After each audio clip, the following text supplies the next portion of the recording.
এখন বাজে হচ্ছে তোমার 8:10। আমি কোনোরকমভাবে রেডি হয়ে বেরিয়েছি। কোথায় যাচ্ছি না যাচ্ছি পুরো ব্লগটা দেখো। আমি রাস্তায় যেতে যেতে তোমাদেরকে বলছি। আর শান্তিনিকেতন থেকে এই যে ড্রেসটা পরে এসেছিলাম, এটাই হচ্ছে মানে নিয়ে এসেছিলাম। সব তাড়াহুড়োর মধ্যে সব গোলমাল করে উল্টো পাল্টা যা পাত্তা বলে যাচ্ছি। যাই হোক, এইটা হচ্ছে তোমার পরেছি।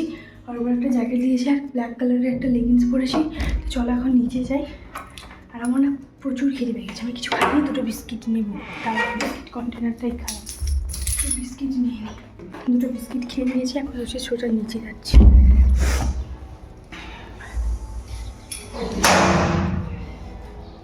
তো এই যে হাঁটতে হাঁটতে রুমের সামনে একদম টোটোটা দাঁড়িয়ে ছিল, তো ওখানেই হচ্ছে তোমার আমরা চলে এসেছি। আর এরপর আমরা হচ্ছে যাব স্টেডিয়ামে।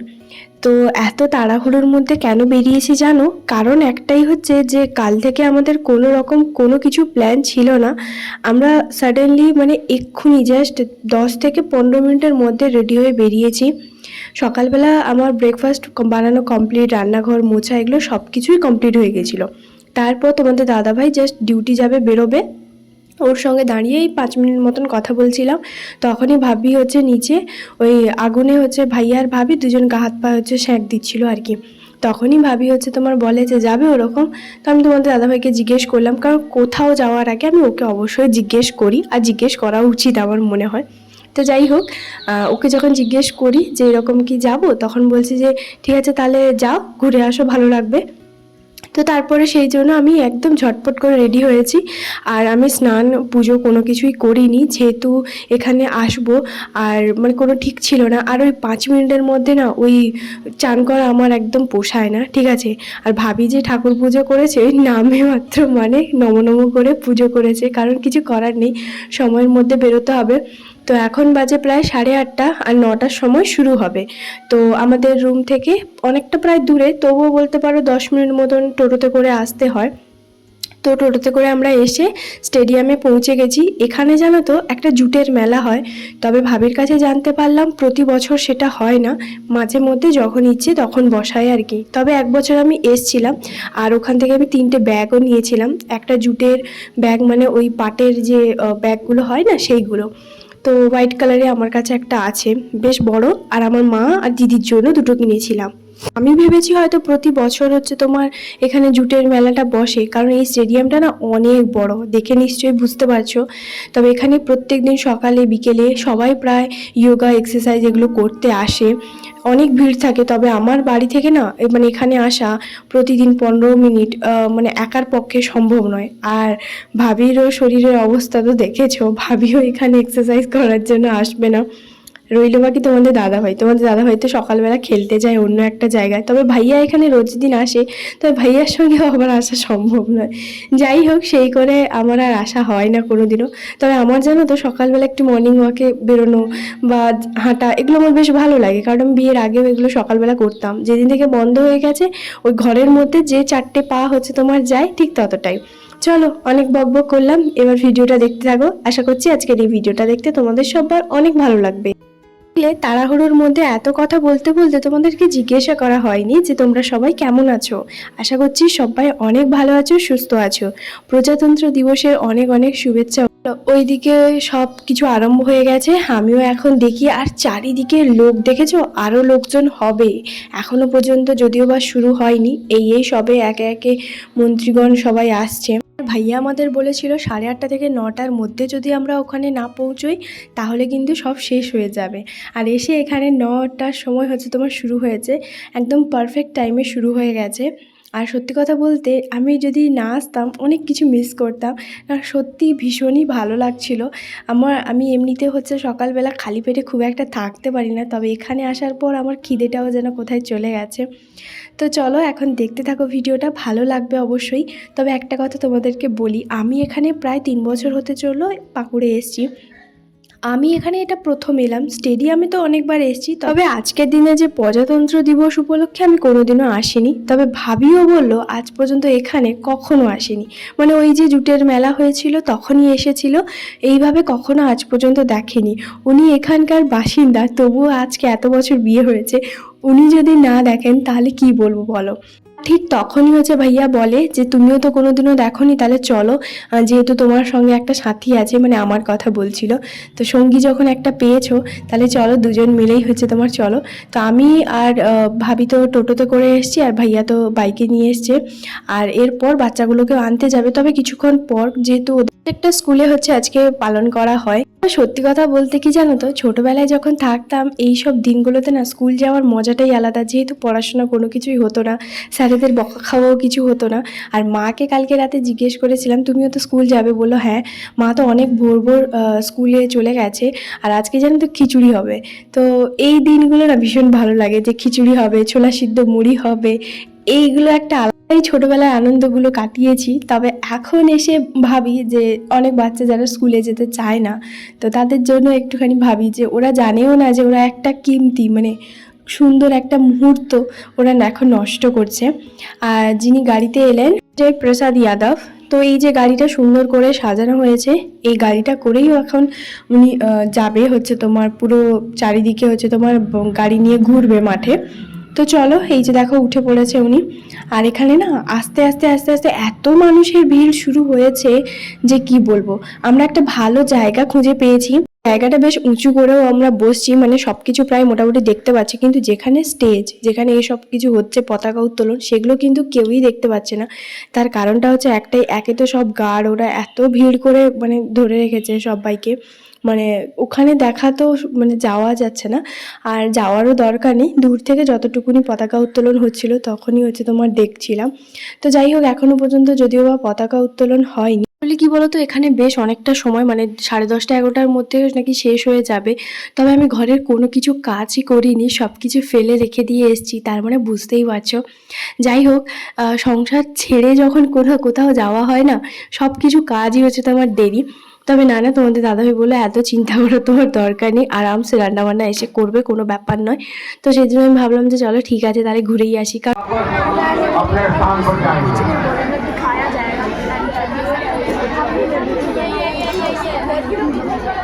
परिचारी परिवहन ने मंत्री महोदय से अनुमति प्राप्त की और वह वापस अपने स्थान की ओर अग्रसर हैं और निरीक्षण वाहन भी आगे बढ़ता हुआ चला आ रहा है। वक्त हो चला है, हमें निरीक्षण वाहन तक पहुंचकर निरीक्षण वाहन को ध्वजारोहण मंच तक पहुंचकर ऊपर आना है राज्य मंत्री महोदय को, और उसके बाद इस चमचमाते हुए नवनिर्मित रानी ज्योतिर्मयी स्टेडियम का यह ध्वजारोहण मंच उनका इंतजार कर रहा है। वो आए और राष्ट्रीय तिरंगा यहाँ इसमें स्टेडियम के ध्वजारोहण मंच पर लहराए।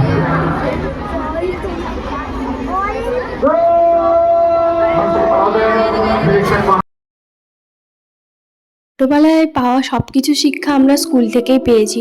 যখনই হচ্ছে প্রার্থনা করা হতো জনগণ মন অধি, তখনই কিন্তু পায়ের জুতোটা এইভাবে খুলেই হচ্ছে করছিলাম।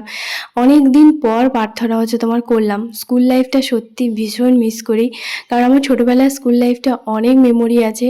যেহেতু আমার বাড়ির একদমই কাছে, প্রাইমারি স্কুলে অনেক আনন্দ করেছি, অনেক মজা করেছি হাই স্কুলের থেকেও। তো যখন প্রাইমারি স্কুলে সবাই থাকে না, তখন হচ্ছে তোমার বলে যে হাই স্কুলে কবে উঠবো। আর হাই স্কুলে যাওয়ার পরে তখন সবাই মনে করে যে না, প্রাইমারি স্কুলটাই ভালো। সত্যি কথা বলতে ছোটবেলার প্রাইমারি স্কুলের মতন আনন্দ কোথাও হচ্ছে তোমার নেই।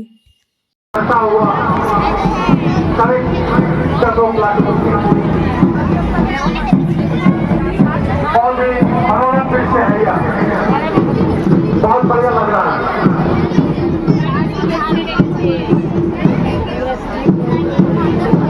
सारी टुकड़ियों ने काफी मेहनत की है और अभी उनके मेहनत का प्रतिफल भी यहाँ मिलेगा। जब ध्वजारोहण मंच के सामने से वो लोग गुजरेंगे तो उनकी प्रस्तुति को वहाँ आंका जाएगा और इसके लिए टीम तैयार है उन्हें आंकने के लिए।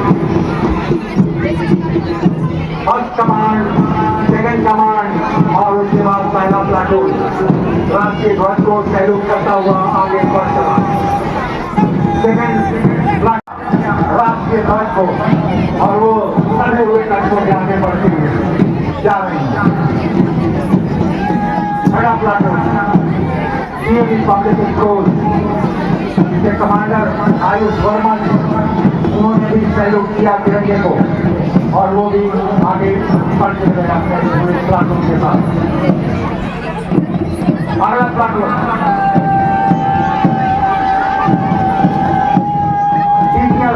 पब्लिक स्कूल पाकुड़ के कॉलेज का प्लाटून और इसके कमांडर आयुष कुमार साहा जी सहयोग करते हुए राष्ट्रीय ध्वज को आगे बढ़ते जा रहे हैं।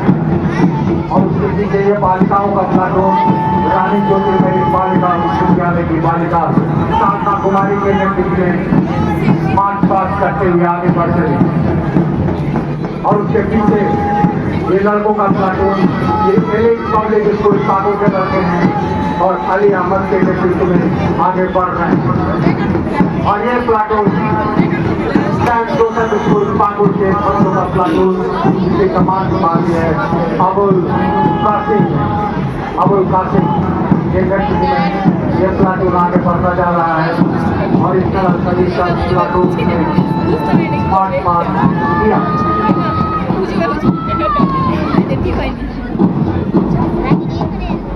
निर्णायक मंडल थोड़ा हौसला बढ़ाइए इन जवानों का, इन नौनिहालों का, इन स्कूल के छात्र छात्राओं का इतना बढ़िया इनका प्रदर्शन है। कम से कम हौसला तो बढ़ाइए, इस तालियां को देखिए, इनको आपकी तालियां बहुत मायने रखती है। आपकी जोरदार तालियां चाहिए, इससे इनका हौसला बढ़ता रहेगा। धन्यवाद। तालियां करते हुए नहीं पड़े। সারি সারিভাবে একই সঙ্গে সবাই এত সুন্দরভাবে করেছে না, দারুণ লাগছিল, সত্যি ভীষণ সুন্দর লাগছিল। আর যেহেতু ওরা একদম মাঠের শেষে দাঁড়িয়ে আছে আর আমরা মাঠের শুরুতে, তার মানে বুঝতেই পারছো ওদেরকে কত ছোট ছোট এখন লাগছে। তো এত সুন্দর সারি সারিভাবে সবার একই পায়ে হচ্ছে তোমার যাচ্ছিল, ভীষণ ভালো লাগছিল। পুরো মাঠটা চারদিকে ঘুরে এখন ওদের জায়গা মতন আবারও হচ্ছে তোমার দাঁড়িয়ে পড়বে। আমি না একটা জিনিস অবাক হয়ে যাচ্ছি যে সত্যি ওরা কিছু তিনটে স্কুল আছে, চারটে স্কুল আছে। একটা স্কুল যে রেড কালারের যে এনসিসি, তারা হচ্ছে মিঠিদের স্কুলে, তবে না মিঠি এখানে নেই, মিঠি হচ্ছে তো ভুলে গেছে। আর ও এগুলো করতে পারে না, কারণ হচ্ছে একটাই যে সবার তো আর সব কিছুতে ইন্টারেস্ট থাকে না। তো ও একটু পড়াশুনো নিয়ে থাকে আর অনেকের হচ্ছে এইসব নিয়েও ইন্টারেস্ট। তবে যাই বলো, ইন্টারেস্টটা যে যার ব্যক্তিগত, কারণ সত্যি কথা বলতে পড়াশোনার পাশাপাশি অনেকে খেলাধুলো, আবার হচ্ছে তোমার গান আবৃত্তি এগুলোও অনেকে করে, আবার কেউ শুধুমাত্র পড়াশোনাটাকেও ধরে রাখে। তো যাই হোক, সেটা তো যে যার ব্যক্তিগত ব্যাপার। তবে সত্যি এখানে ভীষণই ভালো লাগলো। আর এখানে না মিঠিদের স্কুলই হচ্ছে তোমার সেকেন্ড হয়েছে, তো এটাই হচ্ছে মেন ব্যাপার। ভীষণ ভালো লাগলো। আর দেখো একে একে এত লোকজনের ভিড় বেড়েই চলেছে, পুরো সারি সারি একদম গিজগিজ করছে যেন লোকে। আর ওই যে ওই সাইডে 3 নম্বর হচ্ছে তোমার এনসিসি, ওদের মধ্যে একটা মেয়ে হচ্ছে তোমার অসুস্থ হয়ে পড়ে গেছে। কারণ ওরা প্রায় বলতে পারো 8টা থেকে 7:30টার থেকে হচ্ছে তোমার মানে দাঁড়িয়ে আছে এই রোদে। সবাই তো আর মানে সহ্য করতে পারে না, তো সেই কারণে একটা মেয়ে হচ্ছে তোমার কি বলো তো, ও অসুস্থ হয়ে পড়েছিল। তো ওই কারণে হয়তো ওদের পিছিয়ে গেছে বা জানি না। বা সবচেয়ে সুন্দর কিন্তু অবশ্যই মানে সবাই প্রায় খুব ভালোই করেছে, কারণ এত ছোট কম বয়সে ওরা যে শিখেছে। ওরা বলল যে 1 মাস 1.5 মাস আগে থেকে নাকি ওরা ট্রেনিং নিয়েছে। ভীষণই ভালো লাগলো। তোমাদের সবার কেমন লাগলো অবশ্যই কিন্তু কমেন্ট করে জানিও। এখানেই ঘটেছে আমার একটা কাণ্ড, সেটা হচ্ছে এটাই যে কালকে রাতে না আমি ফোন চার্জে বসাইনি। তোমাদের দাদাভাই যেহেতু ডিউটি যায় সকালবেলা, ও ফোনটা হচ্ছে তোমার চার্জে বসিয়েছিল, আমার আর বসানো হয়নি। সকালবেলা আমার এই তাড়াহুড়োর মধ্যে ওরা যখন বলে, যেহেতু বললাম না আগে থেকে যে আসার এখানে কোনো প্ল্যান ছিল না, তাহলে হয়তো আমি সকালবেলা থেকে বেশি না 20 মিনিট হয়তো সময় লাগলে ফুল চার্জ একদম 100% হয়ে যেত। আর এখানে হচ্ছে ভাবির ফোনেই করেছিলাম, দেখে বুঝতেই পারছো একটু কোয়ালিটিটা কেমন লাগছে, কারণ এটাই হয়। তো যাই হোক, এখানে না ঝাঁকিতে করে খুব সুন্দরভাবে এত সুন্দরভাবে বোঝানো হয়েছে, এত সুন্দরের মানে করেছে। তো সত্যি ভীষণই ভালো লেগেছে। তবে আমি সবটা ভিডিও করে উঠতে পারিনি, তার একটাই কারণ হচ্ছে একে তো ভাবির ফোনটা বারবার হ্যাং করছিল, আর আমার ফোন যতটুকুনি ভিডিও প্রথমে দেখলে সব কিছুই আমি আমার ফোনে করেছি। তখন আমার ফোনে চার্জ ছিল 12%, মানে রুম থেকে যখন নিয়ে আসি তখন 14% ছিল, তার মানে বুঝতে পারছো। আর আমার ফোন পুরো সুইচ অফ হয়ে গেছে। এরপর ভাবির ফোনেই হচ্ছে একটুখানি ভিডিওটা করেছিলাম। তো দেখো এখানে হচ্ছে তোমার ওই যে মিঠিদের হচ্ছে তোমার মানে মিঠিদেরকে দেখতে পেয়েছি। তো সেটাই হচ্ছে ভাবি বলল, ওরাই সামনে দাঁড়িয়েছে, ওরা এইমাত্র হচ্ছে তোমার স্কুল থেকে এলো। একে একে পুরো সারি সারি করে ঝাঁকিগুলো এত সুন্দর সুন্দর ওদের মানে প্রতিভাগুলো তুলে ধরেছিল। যদি ওই ভিডিওগুলো আমার ফোনে করতে, তো বলো কি আর করা যাবে। যাই হোক, এখন কিন্তু শেষ হয়ে গেছে সমস্তটাই। এরপর আমরা হচ্ছে বাইরে মানে নিচে যাব, কারণ আর এখানে বসবো না, প্রায় অনেকেই দেখতে পাচ্ছ চলে গেছে। আসলে বিশেষ করে বেশি আকর্ষণ এটাই, সবাই মিলে এত সুন্দর সুন্দর করে হচ্ছে তোমার পারফরমেন্স করলো, ভীষণ ভালো লাগলো। যাই হোক, এরপর আমরা হচ্ছে তোমার নিচে যাচ্ছি, আর এত ভিড় না, কোন দিক দিয়ে যাব খুঁজেই পাচ্ছি না। স্টেডিয়ামটা তো যেহেতু পুরোটা খোলা, এত রোদ এখানে দাঁড়ানো যাচ্ছে না। এতক্ষণ তো ওইখানে তো বসেছিলাম, কোনো মনে হচ্ছিল না, কারণ ওখানে যেহেতু ওপরে ছাউনি দেওয়া ছিল। আর এই যে দেখো ওখানেই এত দূরে হচ্ছে তোমার ওই সব মন্ত্রী, ওরা অনেকে অনেকে এসছে, আমি তো সবাইকে চিনি না জানি না, তো যাই হোক বেকার বললাম না। তো এই যে দেখো ওখানেই খুব সুন্দর করে কিন্তু মানে ওরা সব কিছু করছিল। এখন আরও ভাষণ ওইগুলো অনেক কিছুই দেবে, তবে সেগুলো আমরা আর শুনবো না, এবার বাড়ি যেতে হবে। যেটা দেখার সেটা দেখা হয়ে গেছে। আর এই যে দেখো মিঠি হচ্ছে তোমার স্কুল থেকে চলে এসেছে। মিঠিকে স্কুল ড্রেস পরে কিন্তু বেশ ভালোই লাগছে, তাই না? সেটাই হচ্ছে বলছিল, এতদিন আমি জিন্স টপ এগুলো পরে তোমার ভিডিওতে এসেছিলাম, এই প্রথমবার হচ্ছে তোমার ড্রেস পরে একটা অন্যরকম লাগছে। তো যাই হোক, এখানে হচ্ছে ভাইয়া আমাদেরকে নিয়ে এলো, আমরা কোথায় সেই বসেছিলাম ওই ঘরে, আর আমরা ঘুরে ঘুরে হাঁটতে হাঁটতে এখানে চলে এসেছি, মানে যেখানে সবাই হচ্ছে তোমার সারি সারিভাবে দাঁড়িয়ে আছে, দেখতেই পাচ্ছ। এটাই হচ্ছে এই যে রেড কালারে, এটাই হচ্ছে তোমার মিঠিদের স্কুল। এর আগে আমরা এই মাত্র হচ্ছে তোমার ওই চাট খেয়ে এলাম, চাটটা না সত্যি দুর্দান্ত ছিল, ভীষণ ভালো লাগছিল খেতে। তো চাট খেয়েছি, আর দুটো ফুচকা দোকান বসছিল, যেহেতু সকালবেলা আমরা কোনো কিছু খাইনি, তো মানে ভাবিও কোনো কিছু খাইনি, আমি তো ওই 3টে বিস্কিট খেয়ে চলে এসেছি। তো সেই জন্য আমি আর ভাবি দুজন মিলে ফুচকা খাইনি, মিঠি ফুচকা খেতে ভীষণ ভালোবাসে, তো মিঠি ফুচকা খেয়েছে। তো তারপর এখানে হচ্ছে তোমার দাঁড়িয়ে আছি কেন বলো তো, এই যে দেখো ওদের স্কুল হচ্ছে তোমার সেকেন্ড হয়েছে, সেটাতেই ও ভীষণ খুশি হয়েছে। এই মেয়েটা না ভীষণ ভালো, খুবই ভালো একটা মেয়ে, আমি ওকে অনেকবার দেখেছি, ভাবিদের রিলেটিভ হয়, মানে ভাবির মামা শ্বশুরের ঘরে নাতনি হয়, খুবই ভালো। তো ও মিঠির থেকে একটু ছোট। আর এই যে দেখো রেশবের মুখ শুকনো হতেই ও হচ্ছে কি বলতো, ওর টিফিনের থেকে ওকে চকলেট আর হচ্ছে তোমার ওই মিষ্টি এগুলো দিয়েছিল।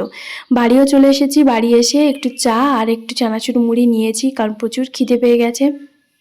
এরপর রান্নাবান্না করেছি, রান্নাবান্নাতে করেছিলাম আলু ফুলকপি মাছ দিয়ে ঝোল, উচ্ছে ভাজা আর ভাত, এক সাইডে ভাত বসিয়ে দিয়েছিলাম, আর তারপরে তরকারি করেছিলাম।